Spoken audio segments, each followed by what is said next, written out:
रांझना वे तेरी सांसों में थोड़ा सा।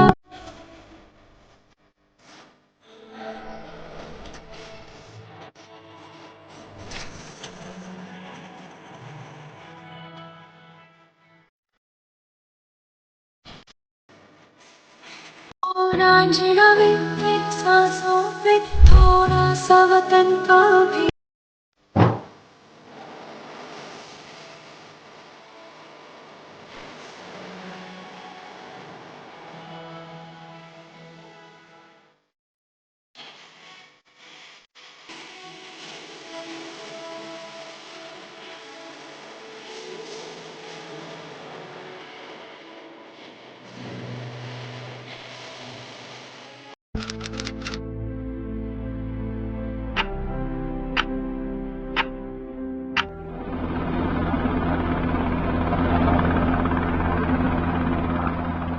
देश के प्रधानमंत्री श्री राजीव गांधी जब दक्षिण यात्रा पर निकल रहे थे, तब सोनिया गांधी को नहीं पता था कि वो आखिरी बार अपने पति को देख रही हैं। राजीव गांधी पेरम्बदूर पहुंचे, जहां उनकी सभा होनी थी।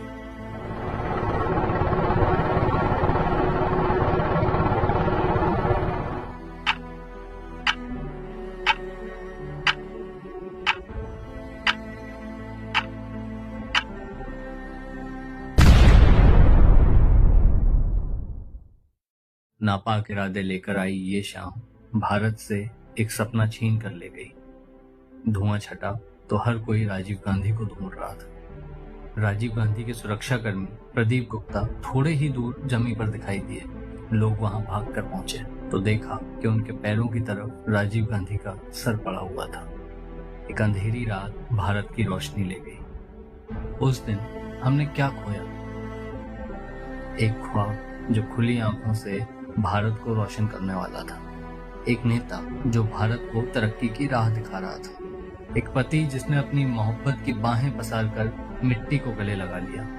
एक पिता जो बच्चा बनकर धरती माँ की गोद में सो गया। और एक भारतीय जो हमेशा भारत के लिए जीता था। भारत के लिए इतने खूबसूरत ख्वाब देखने वाले राजीव की निशानी के रूप में जूते और कपड़े रह गए थे।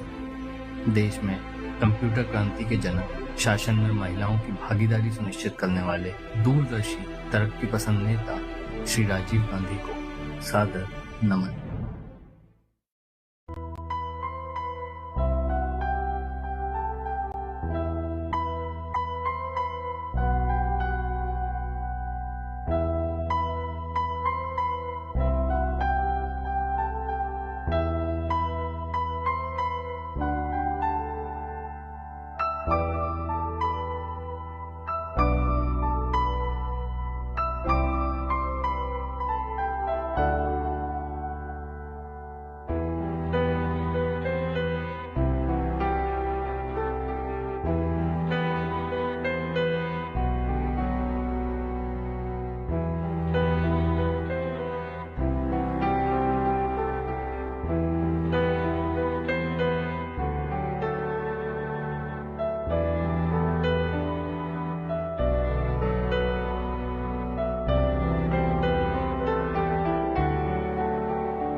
हम लोग का हालत बहुत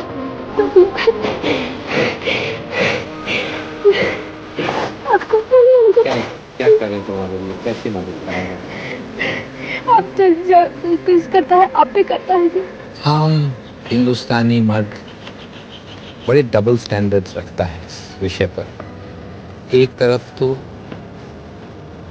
महिलाओं को बहुत ऊंचे पेडेस्टल पर खड़ा करते हैं और दूसरी तरफ जितना शोषण हो सकता है उतना करने की कोशिश करते हैं। बहुत दबाव होता है, आर्थिक आज़ादी नहीं मिलती है, डाउरी की बीमारी है। हर तरह से समाज में औरतों को आगे बढ़ने का मौका नहीं दिया जाता। इसीलिए हमने इतना गौर किया है पहली बार एक नेशनल पर्सपेक्टिव प्लान बना है महिलाओं के लिए।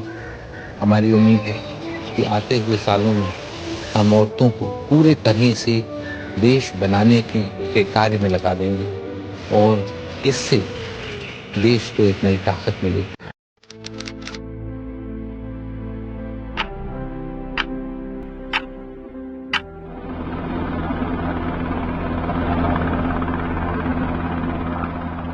देश के प्रधानमंत्री श्री राजीव गांधी जब दक्षिण यात्रा पर निकल रहे थे, तब सोनिया गांधी को नहीं पता था कि वो आखिरी बार अपने पति को देख रही हैं। राजीव गांधी पेरम्बदूर पहुंचे, जहां उनकी सभा होनी थी।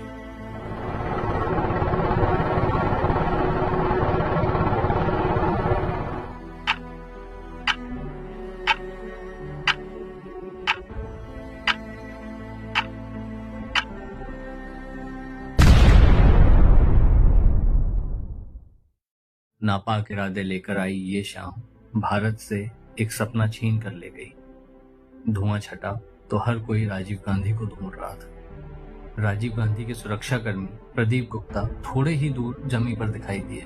लोग वहां भागकर पहुंचे तो देखा कि उनके पैरों की तरफ राजीव गांधी का सर पड़ा हुआ था।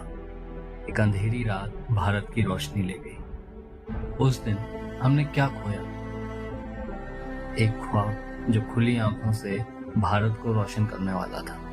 एक नेता जो भारत को तरक्की की राह दिखा रहा था। एक पति जिसने अपनी मोहब्बत की बाहें पसार कर मिट्टी को गले लगा लिया। एक पिता जो बच्चा बनकर धरती माँ की गोद में सो गया। और एक भारतीय जो हमेशा भारत के लिए जीता था। भारत के लिए इतने खूबसूरत ख्वाब देखने वाले राजीव की निशानी के रूप में जूते और कपड़े रह गए थे। देश में कंप्यूटर क्रांति के जनक, शासन में महिलाओं की भागीदारी सुनिश्चित करने वाले दूरदर्शी तरक्की पसंद नेता श्री राजीव गांधी को सादर नमन। I developed kidney ailment. Doctors advised me to go to the United States for further investigation and treatment.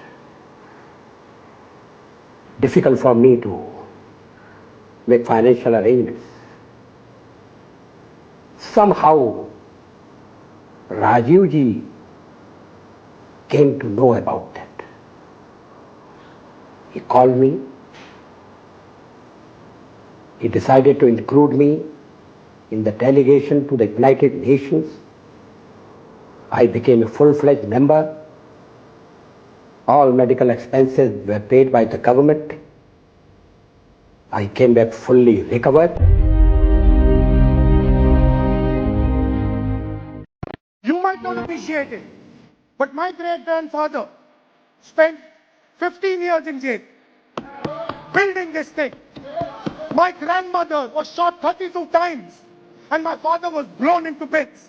So I understand a little bit about what this country is. My blood is being sacrificed not by me, by my great-grandfather, by my grandmother, by my fathers of this country. So I understand what it is. And you are fiddling with something very, very dangerous.